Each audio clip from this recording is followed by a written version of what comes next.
안녕하세요. 자, 제5회 실전 모의고사 1번 문제 보겠습니다. 다음 시에 화자가 느끼는 그리움을 담고 있지 않은 것은 했습니다. 자, 이 시에서 화자는 즉 누구와 이별을 했냐면 사별했죠. 즉 흰옷깃 여며여며 가없이님의 라고 표현을 해서 즉 그 님이 즉 죽음의 길로 갔음을 이야기했어요.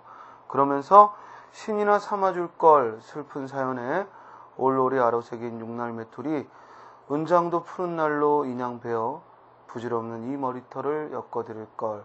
즉 회한의 심정을 담고 있죠. 뭔가 미처 다하지 못한 그 회한의 심정을 즉 노래했습니다.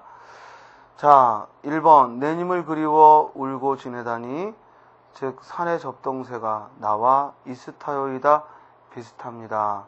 따라서 내님을 그리워하고 있고 따라서 그리움을 담고 있죠. 2번 황혼의 달이조차 벼맡에 비추니 즉 황혼의 달이 그 달빛이 쫓아와 내 머리맡을 비추니 느끼는 듯 님이신가 아니신가 즉 달빛의 그 따스함을 느끼면서도 님이라고 여기는 역시 그리움을 드러냈습니다.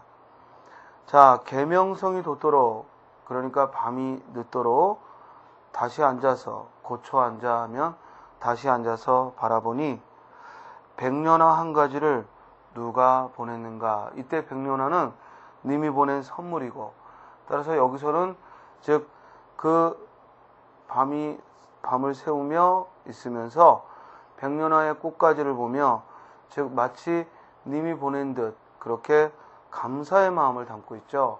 따라서 그리움을 드러낸다고 보기는 어렵습니다. 따라서 정답은 3번이죠. 4번은 동동의 일부로서 4월 아니니저 오실셔 꾀꼬리 세어 즉 4월이 되면 안이 있고 오는구나 꾀꼬리 세어 무엇 때문에 녹사님은 옛날을 잊고 신겨. 여기서 녹사는 님을 가리키는 구체적인 말이고요. 따라서 무엇 때문에 내 님은 돌아오지 않느냐라는 거죠. 꾀꼬리는 해마다 돌아오는데 님은 돌아오지 않고 있고 이를 구구절절 노래를 했습니다. 따라서 1번의 정답은 3번이죠. 2번 다음 글에 문체상의 특징이 주는 효과를 물었습니다. 고꾸라질 듯 앞으로 숙인 몸을 황망히 끌어들인다. 황망히 하면 당황해서 손잡이에서 떨어져 가판에 주저앉는다. 눈에서는 아직도 소용돌이쳐 뻗어나는 물결의 그림자가 아물거린다. 그것마저 사라져버렸을 때 막막한 그림자가 등에 엎여온다. 또 일어서서 손잡이를 잡는다. 물결을 바라보고 있으면 마음 놓을 수 있었기 때문이다. 지금 그의 머릿속에는 아무것도 없다. 무엇이든지 바라보면서 자기 안에 있는 빈대를 메우지 않으면 금방 쓰러져 버릴 것 같다. 얼마를 그러고 있다가 또 백간으로 돌아온다.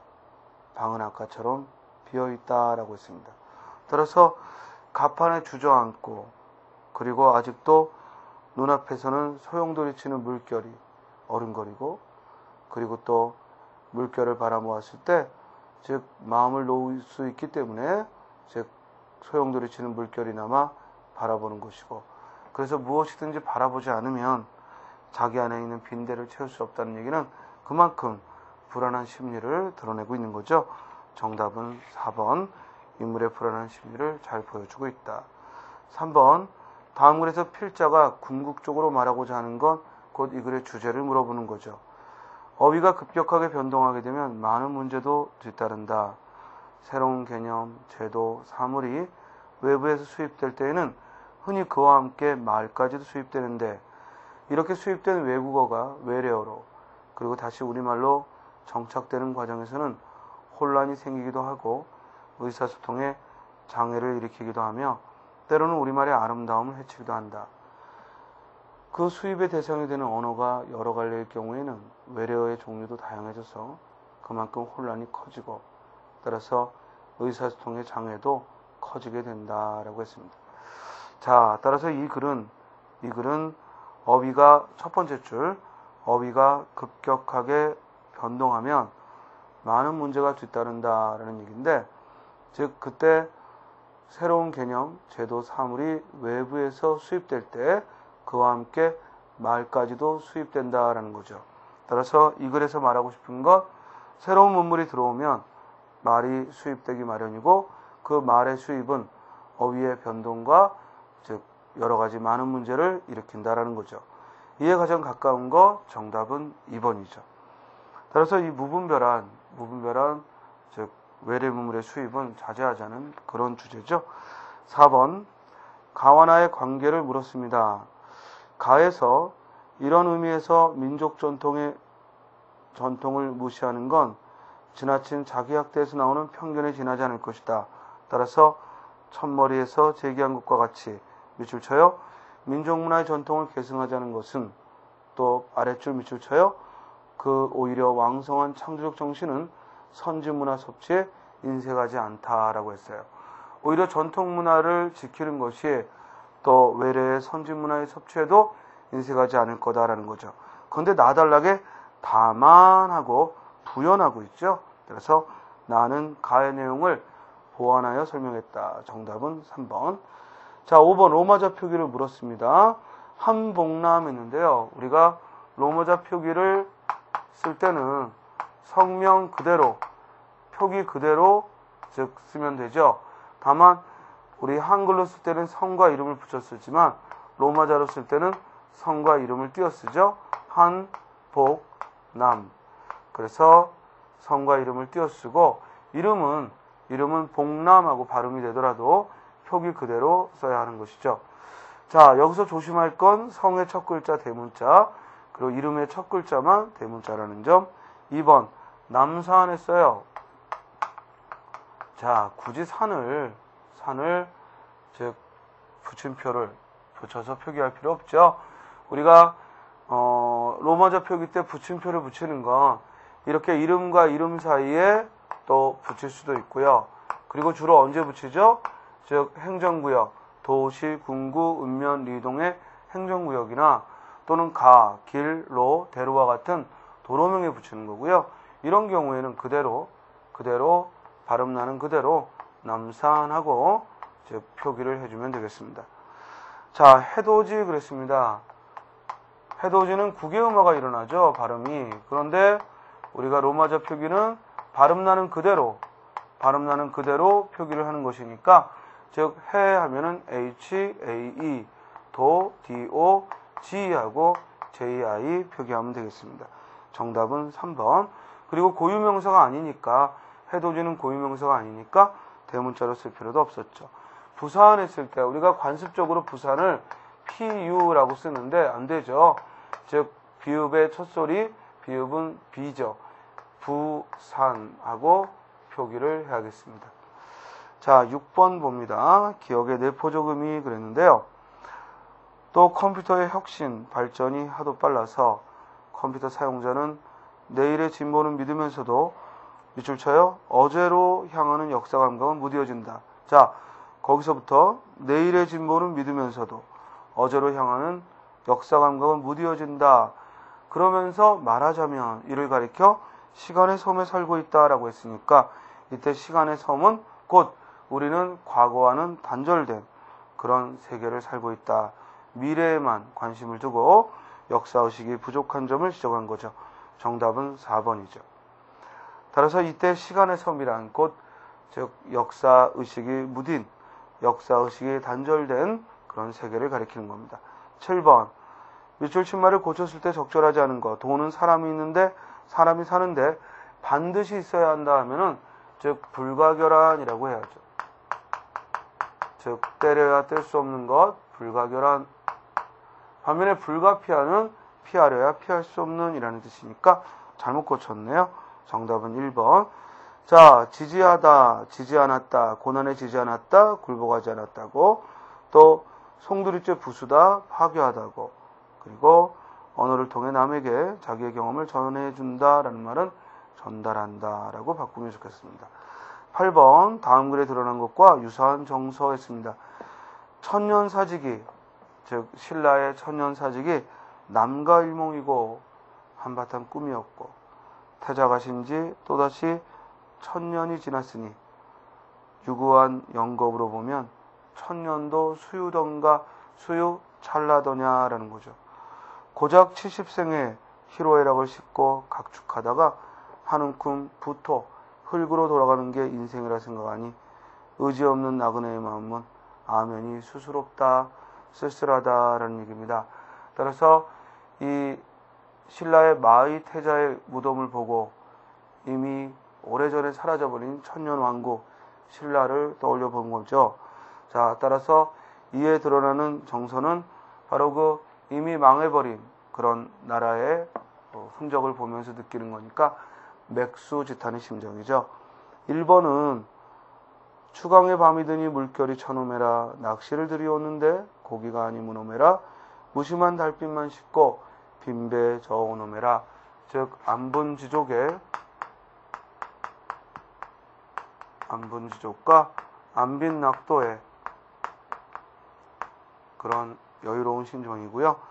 2번 이런들 어떠하며 저런들 어떠하리. 우리 아까 다른 모의고사에서도 봤듯이 즉 정몽주를 회유하기 위해 회유의 심정이고, 3번은 마음이 어리니 어리석으니 하는 일이 다 어리다 어리석다.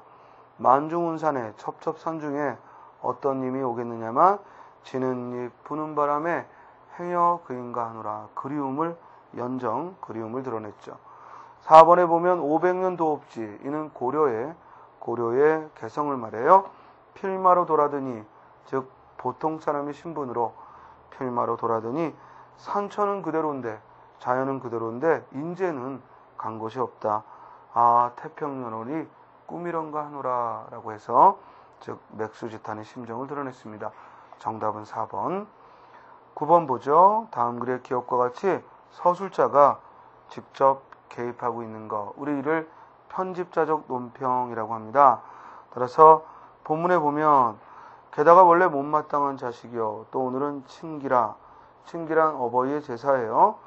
반대군을 보니 가만히 있어도 무슨 야단이든지 날 줄은 누구나 짐작했지만 마침 거리가 좋아 야단이 호되게 된 것이다 라고 지금 조의관과 조상훈의 다툼을 보고 즉 서술자의 목소리가 직접 드러나고 있어요.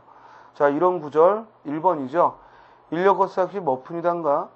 이 이야기를 쓰고 있는 당자 역시 전라도 태생이긴 하지만 그 전라도 말이라는 게 좀 경망스럽습니다. 즉 편집자의 목소리가 직접 드러나고 있습니다. 정답은 1번. 자, 10번 다음 작품이 속한 국문학 장르인데요. 얄리얄리 얄라성 얄라리 얄라라는 후렴구를 보면 청산별곡입을 떠올려야 되고, 울어라 울어라세요 우는구나 즉 감탄문으로 해석해야 돼. 명령문이 아니라 감탄문. 우는구나 우는구나 세요 자고 일어나 우는구나 세요.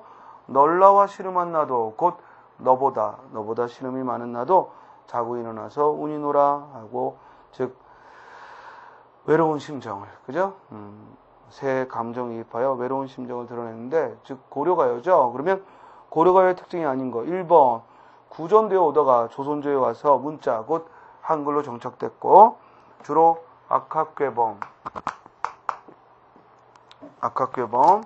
또는 악장가사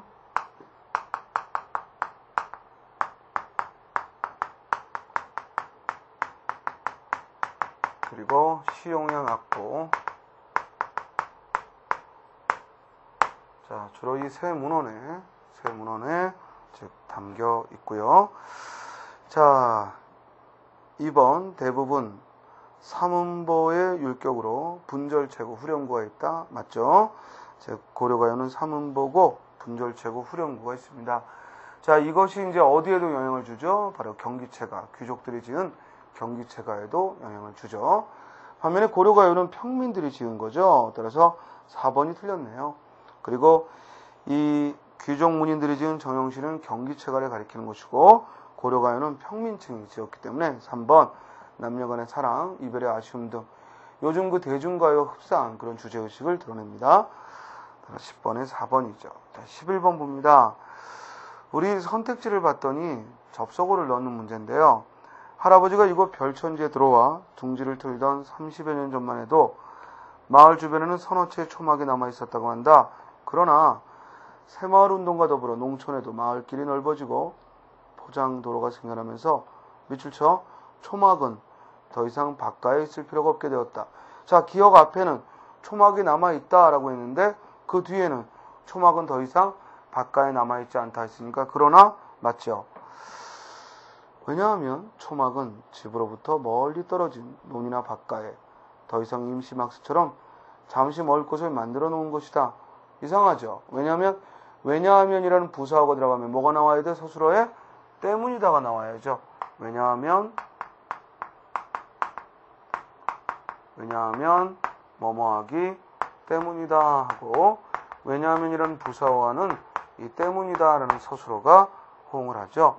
따라서 2번 틀렸습니다. 그런데 교통이 편리해지면서 굳이 초막을 이용하지 않아도 되는 편리하고 빠른 시대가 온 것이다. 더욱이 농촌에 경운기가 보급되면서 초막은 더 이상 농촌에서 설 자리를 잃고 말았다. 자, 12번 봅니다. 다음 글을 서두로 하여 글을 씁니다. 이었을 내용은 자, 서두에는 글의 화제가 소개되는 것이고 그 글의 화제를 잡아야죠. 우리는 흔히 출입금지나 출입엄금이라 쓰인 표지판을 대하게 된다. 이런 일에 만성이 된 우리는 이때 별다른 느낌을 갖지 않는다. 그러나 자, 항상 글이 이렇게 전개되면서 그러나 하고 접속어가 툭 튀어나오면요. 앞에 내용은 꽝, 뒤에가 말하고 싶어하는 거야. 그러나 이런 표지판이 서 있을 자리에 잔디를 아껴주세요. 들어오지 마세요. 라고 쓰인 팻말이 서 있을 때는 색다른 감회를 갖게 된다. 몰인정하고 위압으로 다가들기만 하는 출입금지나 출입엄금에 비해 이들 표현은 우리 마음에 푸근한 정으로 다가오기 때문이다. 이것을 일러 정서적 호소라 해도 좋고 모처럼 인간의 대접을 받은 즐거움이라 해도 좋을 것이다. 그래서 우리가 말을 할 때 이왕이면 정서에 호소할 수 있는 그런 아름다운 표현으로 쓰자는 얘기입니다. 뭐 출입금지 이렇게 위압적이고 고압적인 어투가 아니라 즉 보다 정서적으로 호소할 수 있는 아름다운 표현을 쓰자. 따라서 한마디 말을 하더라도 신중하게 선택해서 하자. 정답은 4번이죠. 13번 다음 문장같이 조사가 잘못 쓰여서 어색한 거 됐습니다. 보행자는 보도와 차도가 구분되지 아니한 도로에서는 도로의 좌측 또는 길 가장자리 구역을 통행하여야 한다. 이때 통행하다 하면은 뭐뭐으로 즉 조사를 써야 한다는 건데 아래에서도 조사가 잘못 쓰인 건 찾아보라는 거야.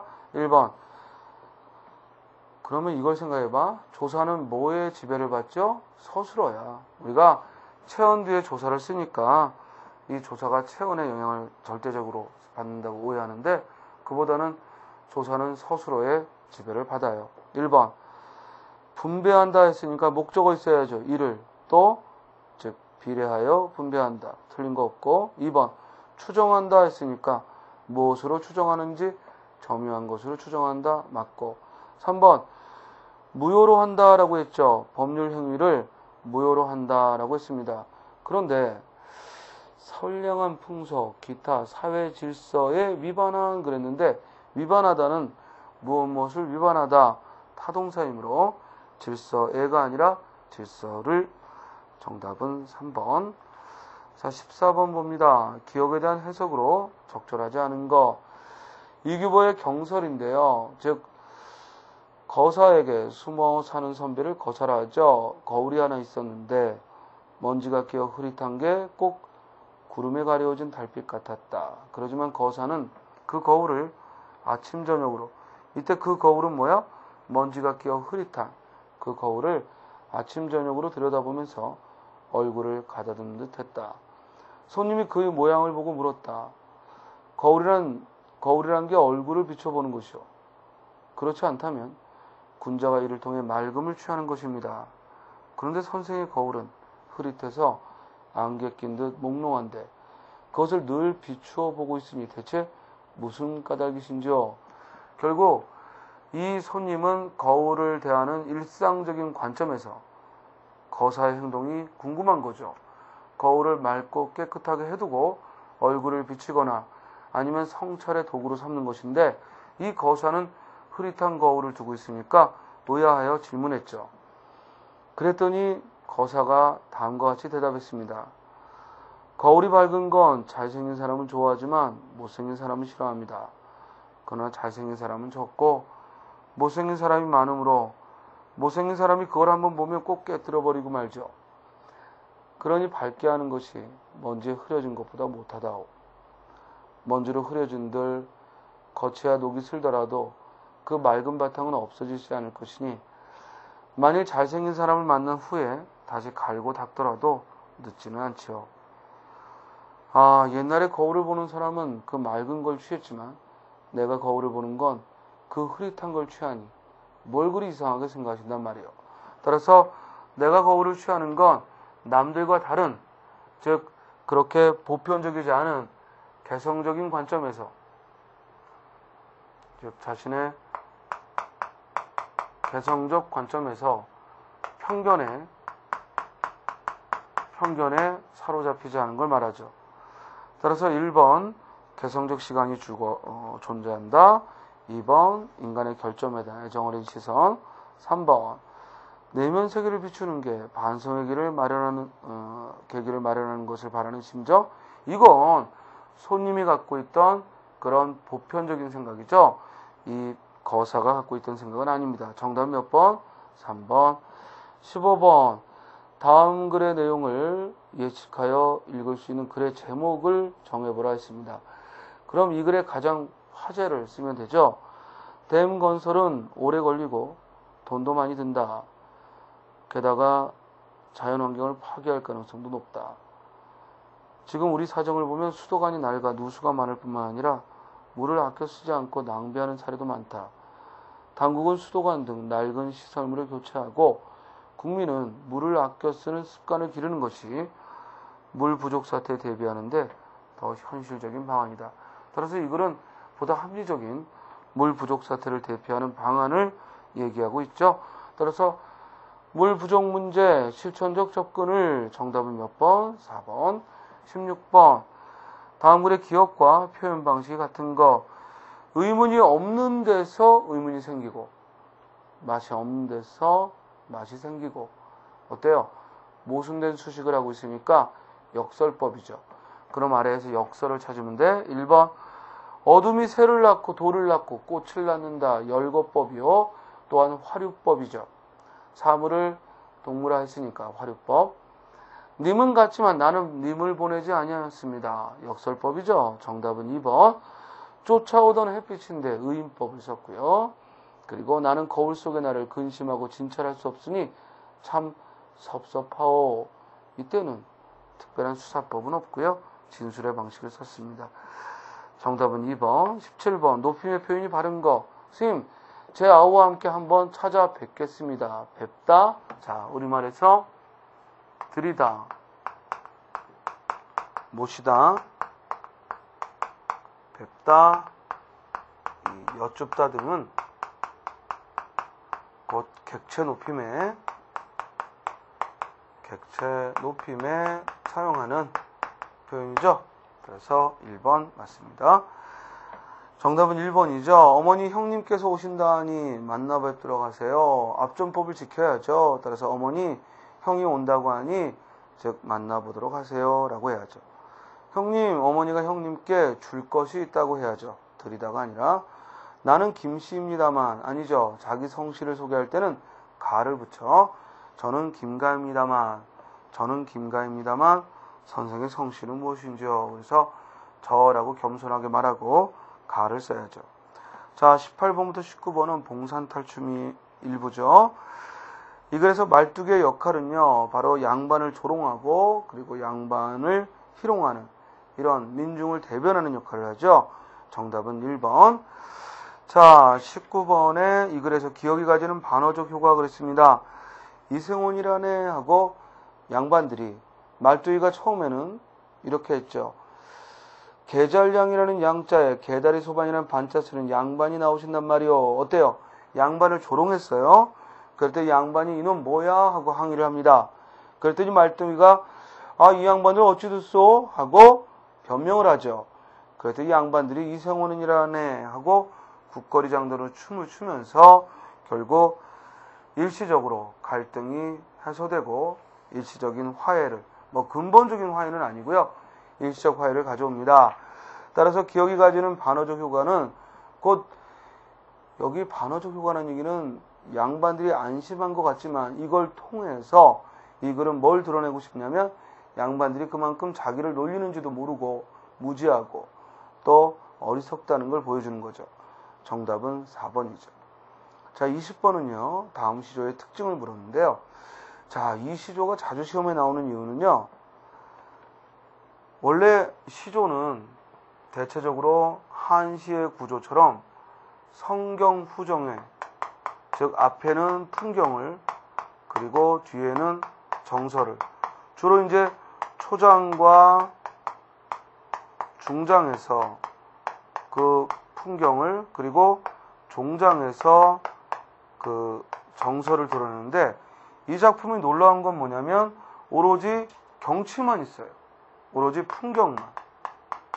즉 그 풍경만으로 간접적으로 정서를 드러낸단 말이에요. 그 점이 이제 이 시가 갖고 있는 놀라운 점입니다. 자, 지당에 연못가에 비가 뿌리고 양류에 버드나무에 네 안개가 낄 때, 즉 비가 내리고 안개가 낀다는 것, 왠지 좀 쓸쓸하고 고요한 분위기를 주죠. 또 사공은 없고 빈배만 또 메어 있다라고 했어요. 또 석양이라는 해질 무렵이라는 그런 배경에 결정적인 것, 짝이른 갈매기만 오락가락한다. 결국 이렇게 풍경만으로 즉 그 서정역자의 뭐예요? 뭔가 쓸쓸함 그리고 외로움, 이런 쓸쓸함과 외로움이라는 심정을 드러냈다는 점이, 이게 비록 작자 미상의 그런 시조지만 우리 고전 작품임에도 불구하고 매우 현대적인 그런 특징을 보여줍니다. 자, 1번 생략과 압축에 의해 시적 여운을 살렸다 했는데, 즉 여기서 생략이나 압축이라고 말할 만큼 그렇게 뭐 간략하게 한 건 아니죠. 풍경을 나열했으니까 정경을 묘사하고 주관적 정서, 이게 빠졌다고요. 그죠? 풍경만으로 드러냈고, 리듬의 완급을 살려 음악적 효과. 자, 여기서 음악적 효과가 리듬의 완급이라고 했는데 여기 뭐 특별히 글자 수나 이런 데 제약을 준 건 없죠. 틀렸고, 4번 정경을 객관적으로 묘사하여 화자의 정서를 암시했다. 정답이죠. 그래서 요 20번에 나와 있는 시조는 무엇보다도 풍경을 통해서 그 정서를 드러내는 굉장히 현대적 감각의 그런 시조라는 점에서 상당히 높이 평가받고 있는 시조입니다. 그리고 방금 말씀드렸다시피 바로 그 쓸쓸함, 외로움의 정서를 드러내는 이런 소재들 기억하셔야 되고요. 특히 여기서 짝이른 갈매기가 가장 결정적으로 형상화를 했죠. 그랬다고 직접적으로 쓴 건 아니고요. 형상화에 드러냈습니다. 자, 오늘 5회 실전 모의고사까지 확인했습니다. 이제 또 나머지 5회분이 남았는데요. 여러분들 15분씩 할당해서 풀어보시고, 그리고 다음 주에 또 우리가 마칠 수 있도록 하겠습니다. 6회부터 10회까지 미리 풀어보시고요. 조금씩 그 반복하시면서 실력 향상을 하시기 바랍니다. 오늘 여기까지 하죠. 수고하셨습니다.